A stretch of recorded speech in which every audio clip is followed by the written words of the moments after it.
Hello and welcome to Ninja Prep. This is Kapil Goyal, your educator and mentor for PG physics.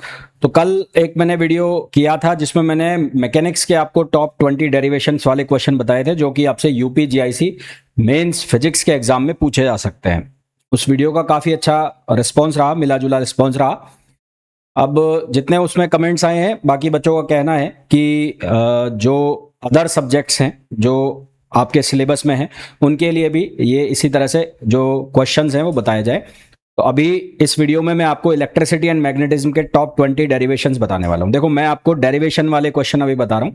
होने को तो इसके अलावा बहुत सारे क्वेश्चन होते हैं, थ्योरी क्वेश्चन भी होते हैं, न्यूमेरिकल भी होते हैं, पर डेरिवेशन वाले क्वेश्चन अगर पहले हम कर लें, मतलब हमारी जो चेकलिस्ट है, जो हम प्रिपरेशन कर रहे हैं उसकी चेकलिस्ट हम करें कि हमने हाँ इसमें ये चीज़ कवर कर ली है, तो वो आप एक बार चेकलिस्ट के अकॉर्डिंगली वो क्वेश्चंस चेक करते जाना कि आपने वो क्वेश्चन कर लिए हैं नहीं कर लिए।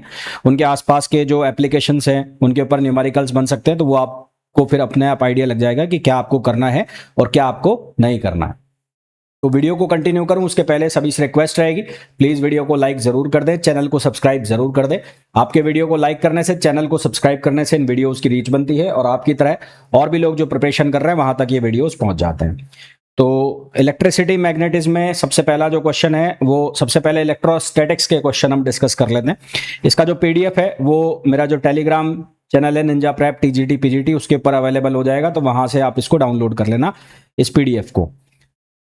तो सबसे पहले इलेक्ट्रिक फील्ड एक यूनिफॉर्मली चार्ज सर्कुलर लूप की वजह से एक्सियल पॉइंट के ऊपर, है ना, ये काफी बार क्वेश्चन पूछा गया है यूपीपीएससी के अलग अलग एग्जाम्स में। उसके बाद जो डाइपोल की वजह से हम इलेक्ट्रिक फील्ड निकालते हैं एक्सियल पॉइंट पर या इक्वेटोरियल पॉइंट पर या फिर जनरल पॉइंट के ऊपर हमें पूछा जाता है इलेक्ट्रिक फील्ड का एक्सप्रेशन। ये बहुत इंपॉर्टेंट होता है। इवन जो 12th क्लास वाले एग्जाम होते हैं सीबीएसई बोर्ड्स के या किसी भी बोर्ड के, वहां पर भी इस क्वेश्चन को बहुत बार पूछा जाता है। फिर आप गाउस लॉ की वजह से आप इलेक्ट्रिक फील्ड निकालते हो, गाउस लॉ का यूज करके आप इलेक्ट्रिक फील्ड निकालते हो। एक बार आप निकालते हो यूनिफॉर्मली चार्ज स्फीयर की वजह से और एक बार थिन स्फेरिकल शेल की वजह से। तो थिन स्फेरिकल शेल का इतना नहीं पूछा जाता, फिर भी उसको देख लेना। यूनिफॉर्म चार्ज स्फीयर जो होता है उसकी वजह से अंदर भी इलेक्ट्रिक फील्ड आता है, सरफेस पर भी आता है और बाहर भी आता है। तो सरफेस और बाहर वाला जो इलेक्ट्रिक फील्ड आप निकालते हो तो वो तो सिंपल सा एक्सप्रेशन होता है।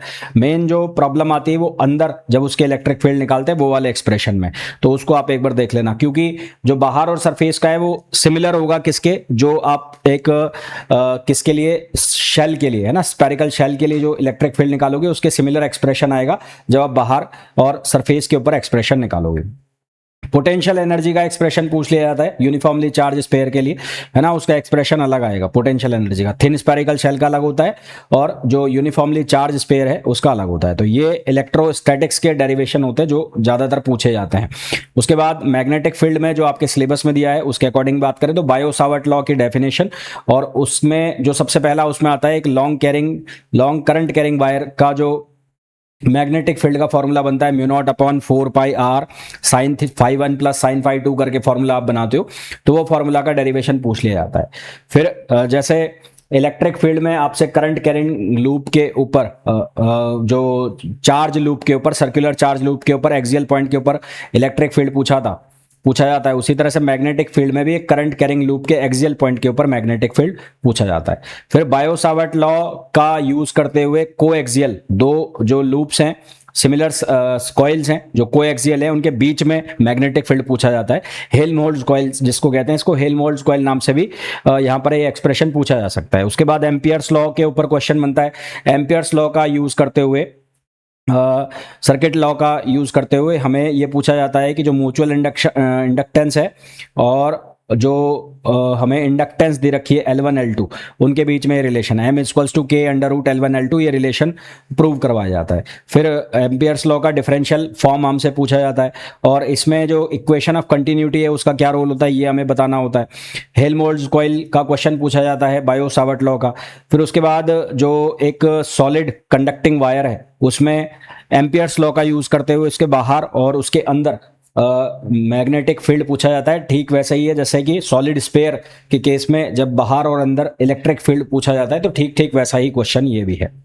ठीक है, अब उसके बाद next electromagnetic wave equation free space में आपसे ड्राइव करवाई जाती है और ये पूछा जाता है कि ये प्रूव कीजिए कि ट्रांसवर्स नेचर की होती है। फिर उसके बाद जो मैग्नेटिक फील्ड में फोर्स पर यूनिट लेंथ पूछा जाता है, दो वायर्स एक दूसरे के पैरेलल हो जाते हैं, दोनों में सेम डायरेक्शन में करंट फ्लो हो सकती है, अपोजिट में हो सकती है, आपसे पूछा जाता है कि इसके लिए फोर्स का एक्सप्रेशन निकालो। फिर म्यूचुअल इंडक्टेंस दो पैरेलल कॉइल्स के लिए जो कॉन्सेंट्रिक होती है, उनकी रेडियस दी होती है R1 R2, ये वाला फॉर्मूला आपसे ड्राइव करवाया जाता है। फिर इसी तरह से जो हमारे पास RC सर्किट जो होता है उसकी चार्जिंग डिस्चार्जिंग का के लिए करंट और वोल्टेज का फॉर्मूला पूछा जाता है। फिर नेक्स्ट जो है हमारे से AC सर्किट के अंदर एवरेज करंट और RMS करंट का फॉर्मूला ड्राइव करवाया जाता है। पॉइंटिंग थ्योरम जो है इलेक्ट्रोमैग्नेटिक फील्ड के लिए वो ड्राइव करवाई जाती है, पॉइंटिंग थ्योरम है ना, यहाँ पर ये साथ में सबके फॉर्मूले लिखे हुए हैं। फिर उसके बाद हमें एक सोलेनोइड के लिए उसके इंडक्टेंस का डेरिवेशन करवाया जाता है, mu naught n square A/L, तो ये हमें पूछा जाता है कि इसका डेरिवेशन करके बताओ। फिर जो AC सर्किट है उसमें एवरेज पावर का फॉर्मूला ड्राइव करवाया जाता है और एवरेज पावर का फॉर्मूला ड्राइव करवाने के बाद हमें ये पूछा जाता है कि एक बार जब प्योरली इंडक्टिव सर्किट है तो पावर क्या होगी और प्योरली रेजिस्टिव सर्किट है तो पावर क्या होगी, तो ये क्वेश्चन पूछे जाते हैं। फिर हमें एक सीरीज LCR सर्किट के लिए इंपेडेंस का फॉर्मूला और उसमें मिनिमम कंडीशन का फॉर्मूला लगवा के ये पूछा जाता है कि मिनिमम कंडीशन पर जब हमारे पास रेजोनेंस की कंडीशन होगी तो जेड की मिनिमम वैल्यू क्या होगी, ऐसा क्वेश्चन हमें पूछा जाता है। फिर उसके बाद हमें जो डिस्प्लेसमेंट करंट है उसका डेरिवेशन करवाया जाता है, डिस्प्लेसमेंट करंट क्या होती है उसका डेरिवेशन करके बताओ। तो ये बहुत बेसिक से क्वेश्चन बनता है डेरिवेशन वाले, इनसे आप यूज टू भी होंगे। आप अपनी चेकलिस्ट में एक बार क्रॉस चेक करके जरूर देख लीजिएगा कि आपने ये डेरिवेशन कम से कम कर लिए हैं। बाद के और अलग डेरिवेशंस जो आप कर रहे होंगे वो अलग बात है, पर ये इंपॉर्टेंट डेरिवेशंस हैं जो इलेक्ट्रिसिटी एंड मैग्नेटिज्म जो आपके सिलेबस में है वहां से बनते हैं और ये करीबन 20-21 डेरिवेशन वाले क्वेश्चन होते हैं। वैसे तो मुझे ये पता है कि इनमें से बहुत सारे क्वेश्चंस आप लोगों ने कर लिए होंगे, फिर भी अगर कुछ बच रहे हैं तो एक बार एक क्रॉस चेक कर लेना, इनके सॉल्यूशंस देख जरूर लेना, है ना। नहीं कर पाओ नहीं हो देख जरूर लेना, सॉल्यूशन इनके मिल जाएंगे आपको, या तो इनके 12th क्लास की बुक्स में मिल जाएंगे आपको, या फिर आपकी जो ग्रेजुएशन की बुक्स है उनके अंदर भी इनके सॉल्यूशन आपको मिल जाएंगे। इसके बाद नेक्स्ट सब्जेक्ट जो है वो मॉडर्न फिजिक्स के जो डेरिवेशन वाले क्वेश्चन है वो मैं आप लोगों के साथ डिस्कस करूंगा, कल सुबह वो मैं आप लोगों के साथ डिस्कस करूंगा। अभी इलेक्ट्रिसिटी मैग्नेटिज्म के आपके साथ डिस्कस हो चुके हैं क्वेश्चन। इसका PDF अगेन मैं आपको बता दूं, मेरा जो टेलीग्राम चैनल है निंजा प्रेप TGT PGT, जिसका लिंक आपको चैनल पर भी मिल जाएगा, तो वहां से फॉलो कर इसका PDF वहां से आप डाउनलोड कर लेना। ठीक, तो जो भी लोग इस वीडियो को देख रहे हैं सभी से रिक्वेस्ट रहेगी प्लीज वीडियो को लाइक जरूर कर दें और चैनल को सब्सक्राइब नहीं किया है तो प्लीज चैनल को सब्सक्राइब भी जरूर कर दें।